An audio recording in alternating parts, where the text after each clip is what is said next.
कंत्राटी भरतीवरून ज्या पद्धतीनं वातावरण दूषित करण्याचा प्रयत्न काँग्रेस आणि राष्ट्रवादीच्या नेत्यांकडून सुरू होता, त्याचा तो प्रयत्न आणि बुरखा उपमुख्यमंत्री देवेंद्र फडणवीस यांनी फाडून टाकलाय. कंत्राटी भरतीचा GR हा महाविकास आघाडीच्या काळात काढण्यात आला होता. शरद पवारांच्या सल्ल्यानं, त्यांच्या कृपा आशीर्वादानं, उद्धव ठाकरेंच्या सहीने, काँग्रेसच्या मदतीनं हा GR काढला होता. त्यांचे हे पितळ सर्व आता उघडे पडणार आहे. शरद पवार आणि त्यांचा नातू हे महाराष्ट्रात फिरून विद्यार्थ्यांमध्ये विष घालवत होते. त्यांचा हा बुरखा फाडून त्यांना फडणवीसांनी चोपऱ्याक लावल्याची टीका गोपीचंद पडळकर यांनी केली. ते सांगलीत माध्यमांशी संवाद साधत होते. गोपीचंद पडळकर म्हणाले, मराठा समाजाला आरक्षण मिळावे यासाठी मुख्यमंत्री आणि उपमुख्यमंत्री सातत्यानं प्रयत्न करत आहेत. सरकारनं मराठा आरक्षणासंदर्भात प्रवाही बैठक घेतलेली आहे. मराठा समाजाला वेगळे आरक्षण देण्याच्या तयारीत आमचं सरकार आहे. OBCचं आरक्षण सध्या 16% आहे. जर पुन्हा मराठा समाजाला या OBCच्या 16%मधून आरक्षण दिलं तर मराठा समाजाला काय मिळणार आहे? ते म्हणाले, महाविकास आघाडीचे सरकार असताना नोकरीबाबत कोणतीही त्यांनी ठोस भूमिका घेतली नाही. UPSC, MPSCच्या परीक्षा घेतल्या नाहीत. अनेक विद्यार्थ्यांचे मोठ्या प्रमाणात त्यांनी नुकसान केलं. आता कंत्राटी भरतीवरून वातावरण निर्मिती करण्याचा त्यांचा केविलवाणा प्रयत्न सुरू आहे. अशा मोर्चांनी वातावरण तयार होत नाही. कंत्राटी भरतीवरून ज्या पद्धतीनं वातावरण दूषित करण्याचा प्रयत्न काँग्रेस आणि राष्ट्रवादीच्या नेत्यांकडून सुरू होता, त्याचा तो प्रयत्न आणि बुरखा उपमुख्यमंत्री देवेंद्र फडणवीस यांनी फाडून टाकलाय. कंत्राटी भरतीचा GR हा महाविकास आघाडीच्या काळात काढण्यात आला होता. शरद पवारांच्या सल्ल्यानं, त्यांच्या कृपा आशीर्वादानं, उद्धव ठाकरेंच्या सहीनं, काँग्रेसच्या मदतीनं हा GR काढला होता. त्यांचे हे पितळ सर्व आता उघड पडलेलं आहे. ते अजून महाराष्ट्रात किती विष घालवण्याचा प्रयत्न करत जातीमध्ये तेढ निर्माण करण्याचा प्रयत्न महाविकास आघाडीमधली नेते मंडळी करत आहेत. कंत्राटी भरती प्रकरणात शरद पवार आणि त्यांचा नातू विद्यार्थ्यांमध्ये मोठ्या प्रमाणात विष घालवण्याचा प्रयत्न करत होते. मांजर कितीही दूध डोळे मिटून पिले तर ते सर्वांना दिसते. तसे शरद पवार अंडी त्यांचा नातवाचा हेतू आता पुढे आला आहे. शरद पवार संपूर्ण महाराष्ट्रात फिरून भुई बडवून खोटे सांगत होते. त्यांचा हा प्रयत्न उघड्यावर पडला आहे. माननीय देवेंद्रजी फडणवीस साहेबांनी काल जो कंत्राटी भरतीचा GR रद्द केला, त्याबद्दल मी महाराष्ट्रातल्या SC, ST, भटकेविमुक्त, भटक्या जमाती, OBC, मायनर OBC इतक्या मोठ्या बहुसंख्य समाजाच्या वतीनं आणि ओपन समाजाच्या पण मुलांना हा फार महत्त्वाचा विषय आहे. मी त्यांचं विशेष अभिनंदन करतो.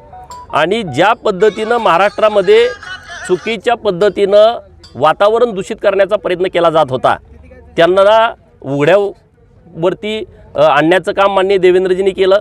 त्यांचा जो बुरखा होता तो फाडून टाकला टराटरा. त्याबद्दलही मी त्यांचं अभिनंदन करतो. मुळात हा जो GR आहे तो महाविकास आघाडीच्या काळात काढला होता. शरद पवारांच्या सल्ल्यानी, त्यांच्या कृपाआशीर्वादाने, उद्धव ठाकरेंच्या सहीनी आणि काँग्रेसच्या साथीने हा GR काढलेला होता. काही कंपन्यांची त्यांनी नेमणूक केली होती. हे काय सगळं कागदावरती आहे, ते सगळं बाहेर आलं. मुळात तुम्ही या महाराष्ट्रामध्ये विष घालवण्याचा किती प्रयत्न करताय? जातीमध्ये भांडणं लावण्याचा पण तुम्हीच प्रयत्न करताय. धनगर समाजाला आरक्षण द्या एका बाजूला म्हणायचं, दुसऱ्या बाजूला आदिवासी जमातीला म्हणायचं की तुमच्यात आम्ही कुणाला घुसू देणार नाही. तिकडं OBCला म्हणायचं की आता तुमचं आरक्षण जाणार आहे. इकडं मराठा समाजाला वेगळंच बोलायचं. म्हणजे अशी तेढ निर्माण करण्याचा प्रयत्न ही सगळी लोकं करतायत.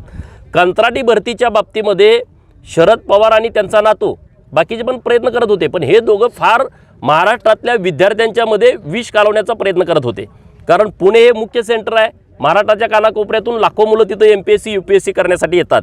तर त्यांना वाटलं की ह्या मुलांच्यामध्ये विष घालवावं आणि यांना गावागावापर्यंत पाठवावं. परंतु देवेंद्रजींनी काल त्यांना पूर्णपणे सपशेल तोंडावरती पाडलं.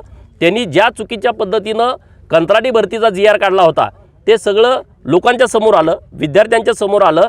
कारण मी मगाशी जसं म्हटलं की मांजर डोळे झाकून दूध पितं, त्याला वाटतं हे कुणालाच कळत नाही, माझंच चाललं आहे. हे पवार आजोबा आणि नातवाचं दोघांना असंच वाटतंय की आम्ही दोघे डोळे झाकून दूध पितोय.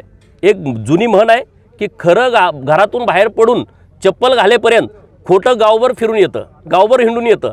असे हे पवार आजोबा आणि नातू हे खोट्यासारखं पूर्ण महाराष्ट्रभर हिंडून येतात. परंतु खरं हे खरं असतं. सत्य हे नेहमी उजेडात आल्यानंतर खोट्याला तोंड दाखवायला जागा राहत नाही. तशी परिस्थिती काल पवारांची झाली, महाविकास आघाडीची झाली, सगळ्या नेतृत्वांची झाली. जे या कंत्राटी भरतीवरून भुई बडवायला लागले होते त्या सगळ्या लोकांना मोठ्या प्रमाणात चपराक सरकारनं दिलेले आहे. आणि मी महाराष्ट्रातल्या सगळ्या विद्यार्थ्यांच्या वतीनं सरकारचं अभिनंदन करतो की विद्यार्थ्यांच्यामध्ये सुद्धा अशी एक अस्वस्थता निर्माण झाली होती, ती दूर करण्याचं मोठं काम सरकारनं केलं आहे. तरी उद्या हे बघा काय गरज आहे. आज तुम्ही कंत्राटी भरती रद्द केली, तुम्ही त्यांच्याकडे कुठलं मटेरियलच नाही हो. काय नेमकं काय करणार तुम्ही? सरकारमध्ये जेव्हा असता तेव्हा भूमिका घेत नाही, सरकारमध्ये असता तेव्हा लोकांच्या बाजूने निर्णय घेत नाही. अरे MPSCच्या 6 वेळा तुम्ही परीक्षा पुढे ढकलल्या, अनेक निकाल तुम्ही 2-2 वर्ष लावले नाहीत, 3-3 वर्ष लावले नाहीत. मराठा समाजाचं जेव्हा SC-BCचं आरक्षण गेलं तेव्हा त्या पोराला तुम्ही नियुक्त्या दिल्या नाहीत. या सरकारनं आल्यावरती नियुक्त्या दिल्या. काही अधिसंख्य पदं होती, काही आदिवासी जमातीमध्ये काही लोकांची होती, भटक्या विमुक्तांच्यामध्ये काही लोकांची होती, मराठा समाजाची काही अधिसंख्य पदं निर्माण करायची होती, ती या सरकारनं केली. तुम्ही निर्णयच काय करत नाही ना. तुम्ही आता मोर्चे काढता, त्या मोर्चाला कुठला आधार नाही. हे वातावरण निर्मिती करण्याचा प्रयत्न करतायत, परंतु आता अशानं वातावरण निर्मिती होत नाही. सगळा सारासार विचार झाला पाहिजे ना. 16% ज्या मराठा समाजाला आरक्षण मागं दिलं होतं तेवढं तर आरक्षण पाहिजे ना मराठा समाजाला. आता OBCमध्ये तर 16%चं आरक्षण शिल्लक आहे आणि परत तुम्ही हे 16% जर घातले तर मराठा समाजाला त्यातून काय मिळणार आहे? म्हणून मराठा समाजाला त्यांचं हक्काचं आरक्षण मिळावं हे यासाठी सरकार सातत्यानं प्रयत्न करत आहे. विरोधक लोक काही राजकारण करण्याचा प्रयत्न करत आहेत तर त्यांनी करू नये. महाराष्ट्रातील गरीब मराठा समाजाला आरक्षण मिळालं पाहिजे, कारण आम्ही रोज बसण्या उठण्यामध्ये गरीब खूप मोठी संख्या आहे, तर त्यांना वेगळं आरक्षण देण्याची सरकारची तयारी आहे. सरकार मोठ्या प्रमाणात प्रयत्न करताना आम्हाला दिसतंय.